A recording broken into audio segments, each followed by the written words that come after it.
Ladies and gentlemen, welcome to the Mailbox for September the 11th, 2012. My name is TotalBiscuit, bringing you your daily dose of community interaction, gaming discussion, and all that good stuff. You can email in mailbox@cynicalbrit.com, that's mailbox@cynicalbrit.com, with topics for future shows. The game in the background is once again Planetside, drawing to the end of this outfit operation stuff. It's been a lot of fun, no doubt about that. Hell, I think it would be very easy for me to just put nothing but Planetside 2 in the mailbox for the next several months. I wonder if I can get away with it. First email comes in here from Anon that says, it has been recently presented that there may not be any Dawnguard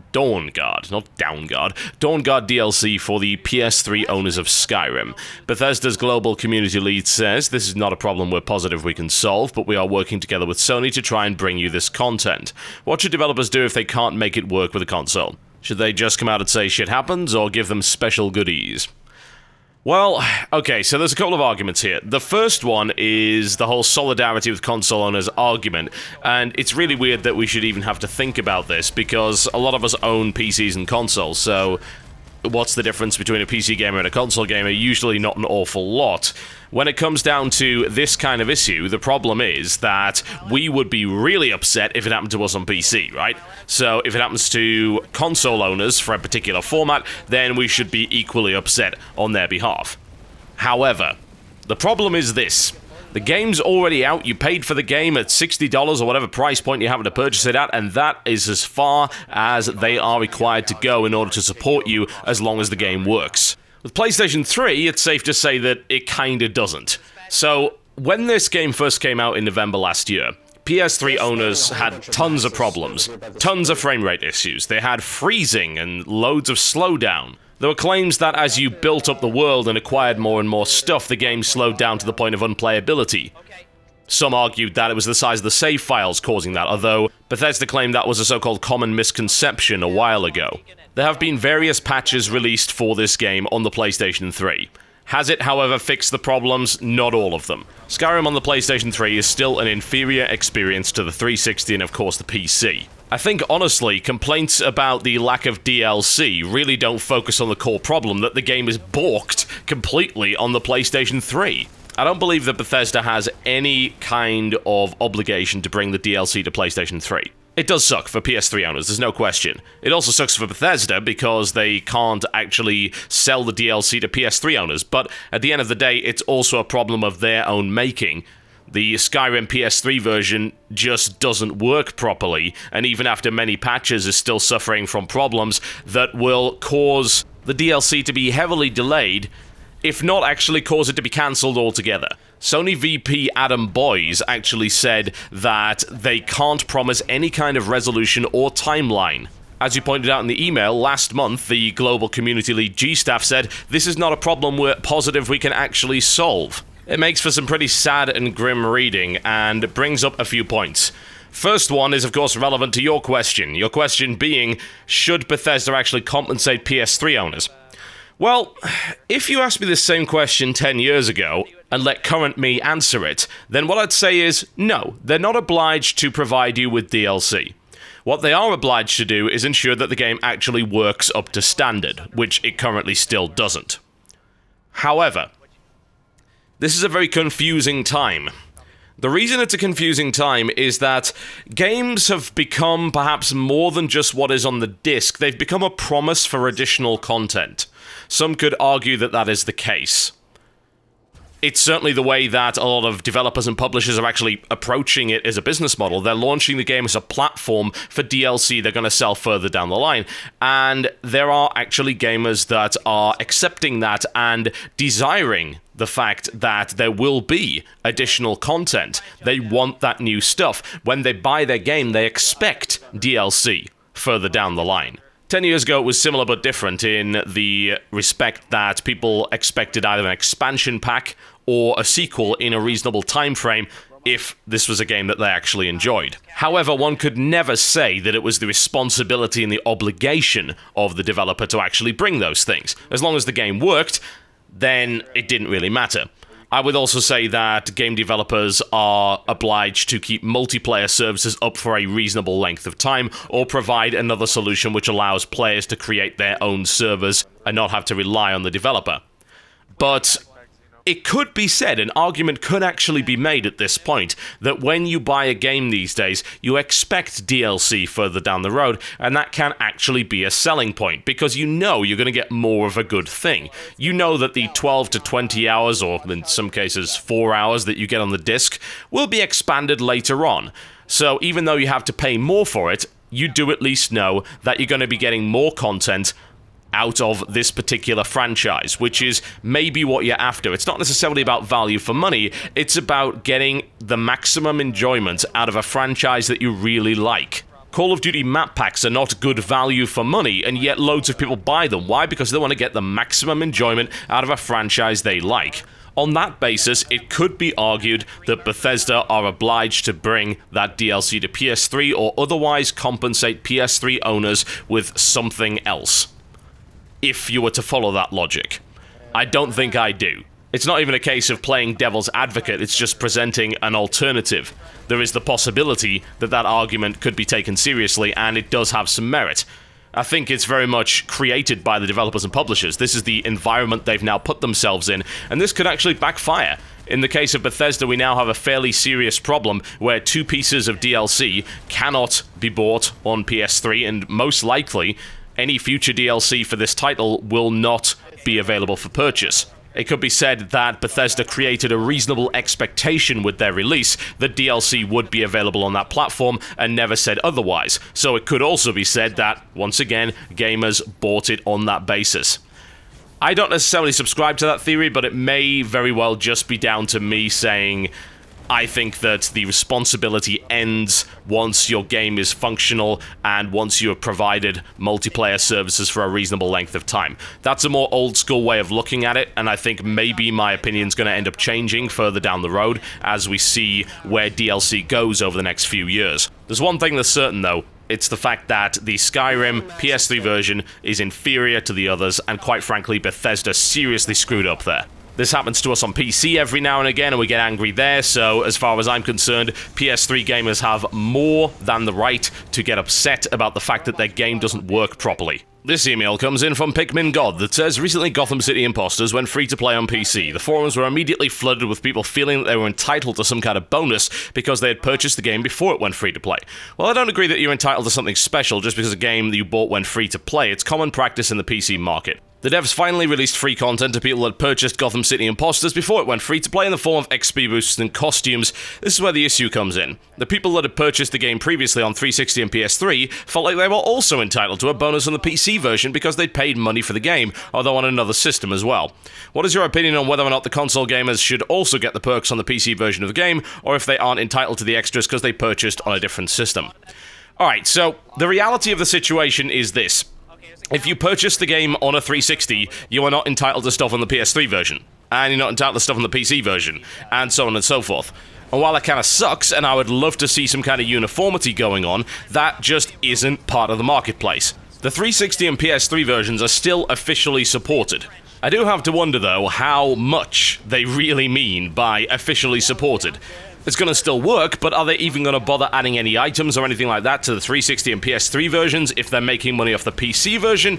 I'm going to go with probably not.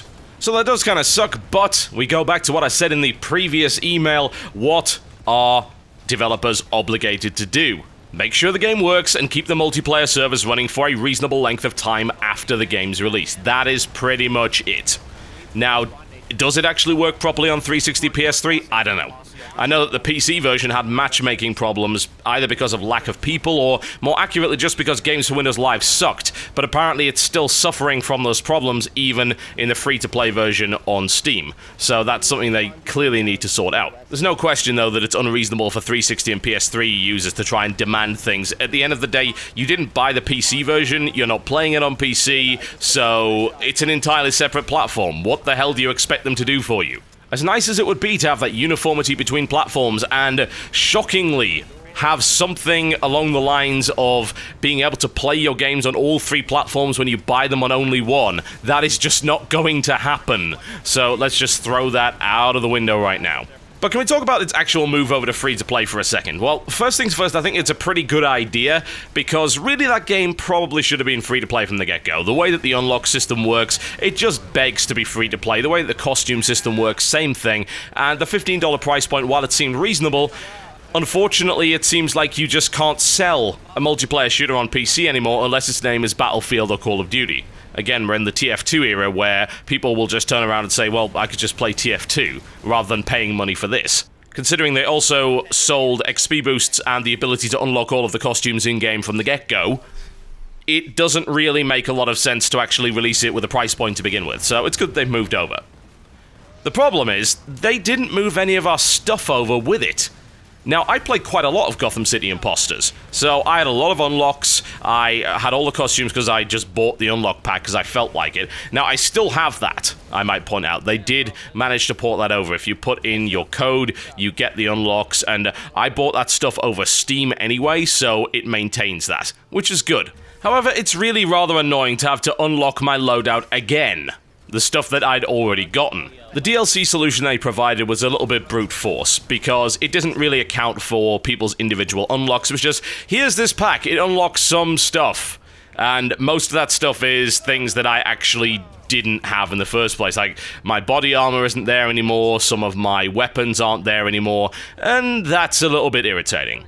It's not the worst thing in the world, it's just a shame that they couldn't actually move everything over in the first place and migrate it out. However, I've got to say that I am willing to let that slide. They did at least put some effort into saying thank you to the guys that bought it in the first place, and more to the point, actually restoring the stuff that they had in the first place. And the amount of DLC that they actually gave people is pretty significant. It's a good bonus.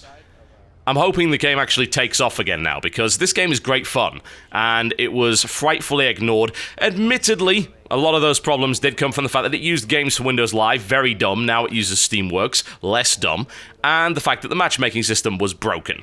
Here's hoping that that's actually resolved. We'll see. I might do a little video on it later and see how it's advanced and whether or not it's actually any better, but if they haven't fixed the matchmaking, then the game will still suck. The broader issue, I suppose, is whether or not you're entitled to stuff because you bought the game and then the game went free to play. This is not exactly a hugely common thing, but it's happening more and more frequently now. It never used to. But what, of course, used to happen was things going down in price, and people felt entitled, well, I bought this game for $60 and now it's $15, and give me something. No, that's not how it works. You paid for it at that price point, you knew that it was probably going to go on sale later on, but you wanted the game right then and there, and that's how much you paid for it at that time. When it comes to going free to play, well, as far as I'm concerned, they're only really obliged to give the stuff that the guys had in the first place. When you lose all of your stuff, and they then replace it with other stuff that you didn't actually have, then you might have a right to complain, which in this case actually did happen. But just because you paid $15, or more accurately, the chances are you probably paid $4 in a sale at some point, doesn't mean you're entitled to the world. No, absolutely not. They did give you a bunch of DLC, they gave you a good value worth of DLC, actually more value in DLC than the price that you paid for in the first place, so it's difficult to really argue that they're screwing people over. They're actually being surprisingly accommodating. This one comes in from Evil Zealot that says, since the launch of Guild Wars 2, me and my friends have been trying out World vs. World a couple of times, but I find it a bit tedious. The reason for this is the lack of join as a group function. You can only queue in World vs. World solo. This is a major hassle for me and my friends in guildies, as getting into the same battleground at the same time can be nigh on impossible. Also, any sort of strategy you're trying to execute often meets responses like lol shut up or the supremely intellectual variant WTF BBQ Roffle Mao. I haven't heard of any plans to implement join as a group for World vs. World in Guild Wars 2, and this disturbs me greatly. I always pictured World vs. World as an epic strategic battleground with larger groups of guild members working together, although in reality, it's more of a mindless Zergfest akin to WoW battlegrounds with little to no strategy being executed. Do you think there's a reason ArenaNet has excluded the join as a group function? Do you think it will be implemented later on? Well, I haven't had the chance to play Guild Wars 2 yet. If I'm totally honest, I just didn't bother getting in on launch, and it's not been something I've had the time to do. I'll do it eventually, but I asked around, and this doesn't seem to be as big of a problem as you're making it out to be. I mean, these are 500-player servers that they go onto for World vs. World, right? And you can choose from 4 of them from a list, so what's the problem again? How hard could it be to get you and your friends into one battleground if there's so many free spots? Surely you just all queue up at the same time for the same one. Now, don't get me wrong, it would be good for them to actually have a group function so it makes sure that you get in on time, but it seems like it's reasonably reliable and not particularly difficult. I don't know why anyone would really expect the mindless Zerg to perform in any different way, or to listen to random people. This is the thing. People are supremely hard-headed on the internet. I know, because I am. And so is everybody else. So, more often than not, people are unwilling to listen to this random voice that comes through and says, hey, do this, because they think they know better than that guy. Maybe they have their own plans. Maybe they just don't want to do what you're asking them to do. So, grouping up makes sense. But this really doesn't seem like a big deal. It's weird that they wouldn't put World versus World group queue in from launch. That just kind of boggles my mind a little bit. I can understand them not putting it into structured PvP because it just involves pub stomping. I imagine that once they get tournaments properly running, that this will cease to be a factor. So that's not really too big a deal, but with World vs. World, just queue up for the same thing at the same time. You'll probably end up in there anyway and then just group up. What really gets me is that, according to Jesse, you've got to buy this 100 gold commander book in order to form a raid. What? Are you serious? What a crazy idea that is. Talk about basic functionality. It's just irritating. It's nothing really stopping you getting 40 people together, but you're then limited to these small groups and you can't form a raid because nobody bought the 100 gold sodding gold sink. I don't know what they're doing with that, but no, it's not really a big deal. They'll probably put it in later, and I don't think there's any game reason not to do it. When you've got battles that large, you expect groups to get involved, and what you don't expect is for everyone from random disparate factions to work together effectively and listen to the leader. Because who the hell is the leader? Why should I listen to you? You're a random guy in the battleground. There's all sorts of other things that I prefer to be doing. You know how it goes. It happened with Battlegrounds, it happens here. But according to pretty much everybody I've asked about this, it really is not actually a problem at all. Alright folks, that's me done for the day. Thank you very much for watching the Mailbox. I'll see you next time.